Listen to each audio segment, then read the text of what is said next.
Bonjour et bienvenue dans cette vidéo. Aujourd'hui, je vais vous raconter l'histoire du comics de The Killing Joke. Un indispensable si vous adorez le Chevalier Noir, que ce soit par son influence, son impact dans toutes les œuvres liées à Batman, etc.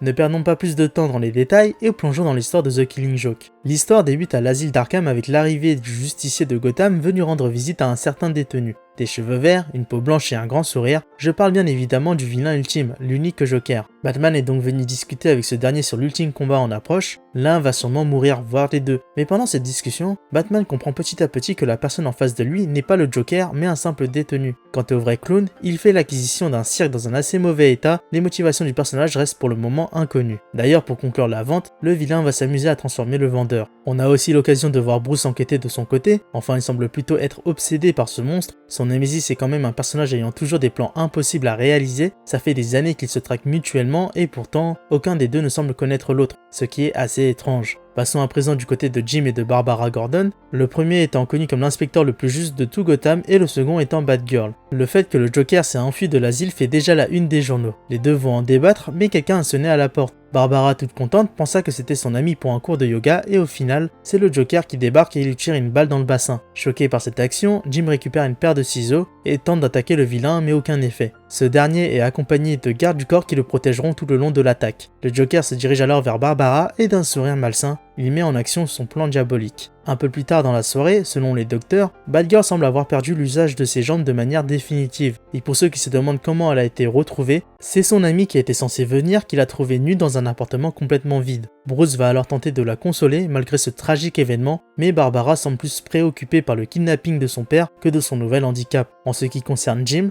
les sbires du Joker vont le déshabiller puis l'amener telle une bête de foire devant l'auteur de ces désastres. Le clown n'en a pas terminé avec le commissaire, ses hommes de main vont l'attacher à un wagon pour un manège terrifiant. À l'intérieur, des images de Barbara nue et blessée qui défileront pendant plusieurs minutes. Le plan du Joker semble ne pas se terminer là, puisqu'une fois l'attraction terminée, Jim sera exposé dans une cage telle une bête de foire. À cet instant, tout semble perdu pour le commissaire, mais Batman débarque à temps. Faisant fuir les sbires du Joker au passage, le justicier démarre alors le dernier combat contre son Némésis. Un combat qui ne peut que se terminer par la mort. Pour ce qui est de notre pauvre policier, il n'a pas succombé à la folie et compte sur Batman pour le retrouver et l'arrêter. Avant de continuer cet affrontement final, je vais d'abord vous raconter le passé du Joker. Ce dernier est donc un ancien assistant de laboratoire qui s'est tourné vers la carrière d'humoriste, une carrière dont il échoue, ce qui va l'abattre émotionnellement. Il doit gérer sa vie de couple, mais aussi de son futur enfant ainsi que de l'habitation qui est assez pourrie. Il lui faut donc très rapidement de l'argent pour que sa famille vive dans de bonnes conditions. En conséquence, il va fréquenter des criminels qui souhaitent braquer une fabrique de cartes à jouer, accessible uniquement en passant par l'usine chimique. Pour ce faire, il devra porter le casque du Red Hood. C'est l'identité du chef de la bande, mais en réalité, les criminels engagent des personnes naïves pour le faire passer pour le boss. Et pourquoi je dis des personnes naïves? C'est tout simplement que le costume ne permet pas à celui qui le met de voir correctement devant lui. C'est donc une sorte d'appât, mais l'intérêt pour les criminels, c'est de profiter de certaines informations que les nouveaux ont et qui sont censées être secrètes. Le jour même du braquage, les policiers viennent voir le Joker et lui disent que sa femme est malheureusement décédée d'un accident. Dépités par la nouvelle, les deux criminels vont le forcer malgré lui de maintenir la casse. Une fois à l'intérieur de l'usine chimique, des policiers les attendent et tueront les deux criminels lors d'une fusillade. Batman intervient juste après empêchant les autorités de tirer sur le Joker, il tente de l'attraper mais ce dernier saute dans l'une des cuves et arrive à s'enfuir. En retirant son masque de Red Hood et en observant les changements de son corps, pris d'un grand fou rire, le Joker tel que l'on connaît vient de naître. Reprenons alors la course-poursuite. Le plan du vilain était de montrer qu'il n'y a aucune différence entre lui et les autres. Il ne suffit que d'une seule journée pour rendre fou l'homme le plus juste du monde, d'où le fait que c'était Jim la victime. Et puis c'est le cas pour Batman. Quel était l'intérêt de se déguiser en homme chauve-souris s'il n'a pas eu de mauvaise journée? Mais du coup, après un long blabla et de nombreux pièges un peu partout, le justicier a enfin retrouvé son ennemi et lui fait comprendre que Jim est resté sain malgré tout ce qui s'est passé. Le combat reprend et est d'une grande violence avec des coups bas, différentes armes, mais bon, Batman prend le dessus et lui propose une dernière fois d'arrêter les crimes qu'il commet et de se tourner vers le bien. D'accepter son aide, il saura sûrement quoi faire, mais le Joker est silencieux un moment, puis il se tourne vers le Chevalier Noir et lui dit que cela lui rappelle une blague. C'est l'histoire de deux personnes dans une asile. La nuit, ils ont décidé de s'enfuir de ce lieu, ils arrivent à monter jusqu'au toit et y trouvent un énorme pont qui mène directement à la liberté. La première personne saute sans aucune hésitation, mais son ami lui est beaucoup plus réticent car il a peur de tomber. La première personne lui dit qu'il a une idée, je vais utiliser ma lampe pour te montrer le chemin entre les bâtiments. Tu n'auras qu'à suivre ce rayon lumineux et me rejoindre. Et la seconde personne secoue la tête et refuse, il lui répond « Qu'est-ce que tu crois que je suis, cinglé ?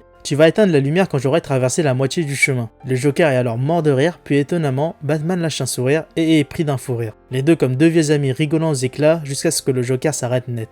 Voilà comment se termine l'histoire de The Killing Joke, et juste avant d'aller plus loin, je vais vous expliquer la blague du Joker à la fin. Les deux personnages à l'asile, vous vous en doutez, il s'agit de Bruce pour le premier et du Joker pour le second. Pourquoi ils sont à l'asile? C'est tout simplement que les deux sont fous. L'un commet des atrocités et l'autre se déguise pour les combattre. Le côté on s'échappe, c'est une métaphore pour montrer que les deux ont chacun surmonté leur épreuve à leur façon. Pour ce qui est du pont menant à la liberté, si la première personne saute sans hésitation, c'est parce que Bruce est devenu Batman et il est resté sur le droit chemin. Et pourquoi il lui propose d'illuminer la journée du second personnage? Il faut savoir que la relation Batman-Joker est spéciale. Dans ce comics on le ressent car peu importe toutes les atrocités que le vilain a commis, le justicier lui propose toujours de le rejoindre dans le bon chemin. Une proposition qui a toujours été refusée et c'est ça la chute. En mi-chemin tu vas éteindre la lumière. Traduction, même si le Joker accepte l'aide de Batman, ce dernier va comprendre qu'il est irrécupérable et qu'il est impossible de le sauver. C'est ce qui explique qu'à la toute dernière page du comics, le rire du Joker s'arrête net. En effet, Batman a tué le Joker sous nos yeux, d'où le nom de la blague qui tue. Je vais donc vous donner brièvement mon avis dessus et je sais que pour beaucoup de personnes c'est un chef-d'œuvre, une œuvre fondamentale de Batman. Personnellement ce n'était pas vraiment le cas. C'est une bonne histoire, il y a des séquences qui sont incroyables, les dessins sont horriblement stylés et on a une origin story du Joker. Et c'est ce point qui m'a bloqué. C'est son comics à lui, ce n'est pas une histoire de Batman mais de son Némésis. On a tous l'image du grand méchant clown comme étant un être démoniaque, inhumain, et c'est tout le contraire ici. The Killing Joke arrive à humaniser le Joker alors qu'il fait des trucs du Joker tout bêtement. Donc on a limite pitié de ce personnage et c'est ce qui m'a dérangé, mais à contrario, c'est aussi un argument qui va vous faire kiffer l'histoire et c'est surtout l'incarnation de sa phrase préférée. Il ne suffit que d'une mauvaise journée pour transformer le plus droit des hommes. Donc j'espère que cette vidéo vous a plu, je vous invite encore à aller lire ce comics et nous vous souhaitons une agréable journée.